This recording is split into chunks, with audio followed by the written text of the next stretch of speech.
ভগবানগলার চরবাসুদের পদ্মা সেতু নিয়ে ধোঁয়াশা উঠছে রাজনৈতিক প্রশ্ন। মুর্শিদাবাদ 27 ফেব্রুয়ারি মুর্শিদাবাদের ভগবানগলা 2 নম্বর ব্লকের চর বাসিন্দাদের মধ্যে ফের জোরদার হয়েছে পদ্মা সেতু নির্মাণ নিয়ে জল্পনা। 2025 সালের বিধানসভা নির্বাচনের আগে শাসক দলের পক্ষ থেকে চর এলাকার স্থানীয় বাসিন্দাদের জন্য পদ্মা নদীর উপর সেতু নির্মাণের আশ্বাস দেওয়া হয়েছিল বলে দাবি এলাকাবাসীর। তবে 2025 পেরিয়ে 2026 সালের পা দিতেই উঠছে প্রশ্ন, তাহলে কি আদৌ পদ্মা সেতুর কাজ শুরু হয়েছে নাকি তা শুধুই নির্বাচনী প্রতিশ্রুতি ছিল? চর এলাকার সাধারণ মানুষের একাংশের বক্তব্য,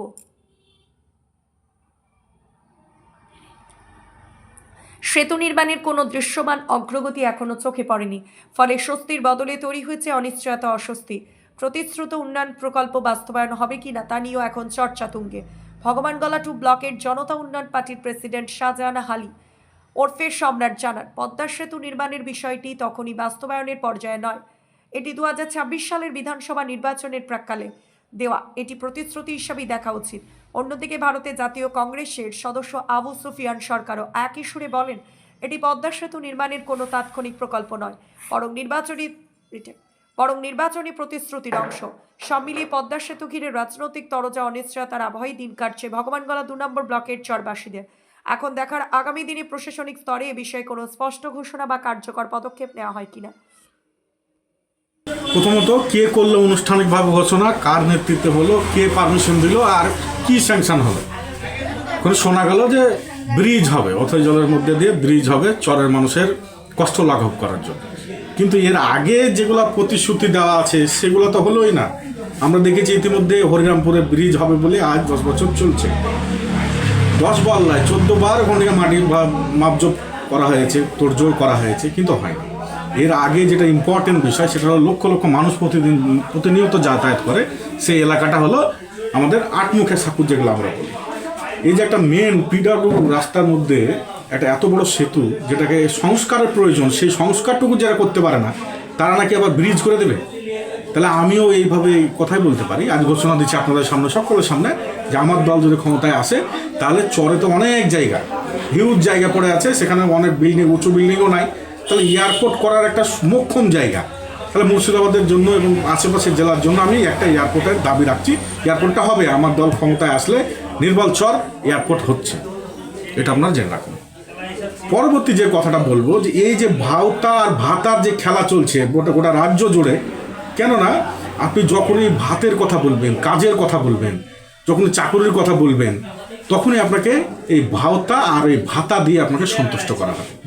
এর আগে আমরা দেখলাম ওয়াকআপ নিয়ে বলতে গেলাম, তখন আমাদেরকে তাড়িয়ে দেওয়া হলো কেন্দ্র চলে যাও। কেন? আমি কেন্দ্র সরকারকে নির্বাচন করেছি ভোট দিয়ে? আপনাকে রাজ্য সরকারকে ভোট দিয়ে নির্বাচন করা হয়েছে। তার অধিকার সম্বন্ধে সচেতন মানুষগুলো আপনার কাছে দাবি রাখবে, কিন্তু আপনি সেই দাবি নস্যাৎ করে তাদেরকে কোথায় দিল্লি যাওয়ার কথা পরামর্শ দিলেন। আপনাকে যখন ওয়াকআপ নিয়ে বলতে পারবে না মানুষ, যখন এশায়ার নিয়ে আপনি বলতে গেলেন যে আমি বেঁচে থাকবেন, এশায়ার হবে না, এশায়ার মানুষকে যখন ছোটাছুটি করতে হলো, আপনার ভাইকে বাঁচানোর জন্য আপনি এশায়ারটা মেনে নিলেন রাজ্যে। আপনি কোটি কোটি টাকা খরচ করে এশায়ারটা করালেন। আপনার হাজার হাজার স্টাফ আপনি ইলেকশন কমিশনকে দিলেন এশায়ার করার জন্য। আবার আপনি নাটকও শুরু করলেন ক্লাবে ক্লাবে এবং কেন্দ্রে কেন্দ্রে গিয়ে আপনার দলের নেতারা সেখানে ক্যাম্প করলো। তো মানুষ সবই দেখলো। এরপর যখন মানুষ আজ দিশেহারা, মানুষ যখন আপনার প্রতি বিমুখ হয়ে গেছে, তখন আপনি এই ভাওতার রাজনীতি আবার শুরু করে ফেললেন। মানুষ, আপনি বুকে হাত দিয়ে বলতে পারবেন মমতা ব্যানার্জি, যে মানুষ আপনার রাজ্যে কতটুকু সুখী? সুখের যে ইন্ডেক্সটা হয় সেখানে কতটুকু আপনার পারফরমেন্স আছে? আপনি কেন্দ্র সরকারের হয়ে যখন মানুষ এখানে কথা বলতে যায়, কেন্দ্র চলে আসবে, বিজেপি চলে আসবে, এই যে জুজু দেখিয়ে যাদের ভোট আপনি নেন দুধের গায়ে, তাদের জন্য আপনি কি করেছেন? যে টাটা গোষ্ঠীকে তাড়িয়ে আপনি শিল্পের যে নতুন সম্ভাবনা, কর্মক্ষেত্রের যে নতুন সম্ভাবনা আপনি দেখিয়ে ক্ষমতায় আসলেন, সেই প্রতিশ্রুতি আপনার কোথায় গেল? ডবল চাকরির প্রতিশ্রুতি কোথায় গেল আপনার? আজ আনএডেড যে মাদ্রাসাগুলো আছে, তাদের চোখের পানি, তাদের কান্না দেখে মানুষ বীতশ্রদ্ধ। যে চাকরিহারা তাদের যে কান্না, সেটা মানুষ দেখতে দেখতে বীতশ্রদ্ধ আপনার উপরে। তারা কাজ চায়, তারা ভাত চায়, ভাতা নয়।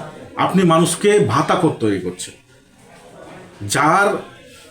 যে সংসারওয়ালা ব্যক্তি, যে বেকার, সে যুবকটার যে কতখানি কষ্টের সংসার চলে, যে প্রাইভেট স্কুলে টিউশনে করিয়ে মাসে 3,000 ইনকাম করে, তার ইনকাম করার 30 লক্ষ টাকা ইনকাম করা দরকার ছিল সেই বেকারটা। আপনি সেই রোজগার দিতে পেরেছেন? পারেননি। তাই কারণে এই যে ভাওতা আর ভাতার যে খেলা, সেটা অবলম্ব বন্ধ করুন, নাহলে মানুষ আপনাকে ছুঁড়ে ফেলে দেবে। এই দিনে এসছে, মানুষ আপনাকে ক্ষমতাচ্যুত করার জন্য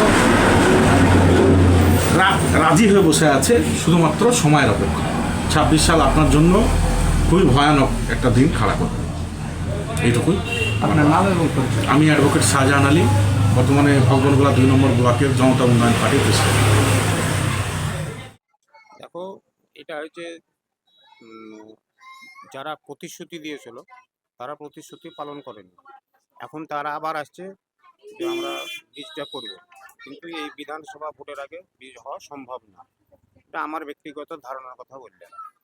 তাহলে কি এই ব্রিজের নির্মাণের কথা বলে কি তাহলে ভোট প্রচার করছে মনে হচ্ছে?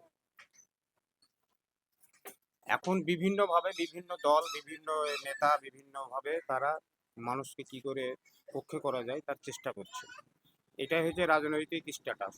মমতা ব্যানার্জি যেমন তোমার যুবসাথী দিয়ে সমস্ত যুবককে এখন একদম পক্ষে করার চেষ্টা করছে, তো এটাও একটা সেই প্রয়াস। তাহলে এই যে সাধারণ মানুষ কি তাহলে প্রতিশ্রুতি কি জীবনযাপন করবে, আপনাদের কি করবে? খানিকটা তাই হয়েছে। বিগত দিন থেকে আমরা দেখে আসছি যে শুধু প্রতিশ্রুতি হচ্ছে কিন্তু কাজ হচ্ছে না। তো কাজের মূল্যায়ন না করতে পারলে, মানুষ যদি মূল্যায়ন করে, তাহলে সেরকমই ভোটটা হবে। আপনার নাম পরিচয়?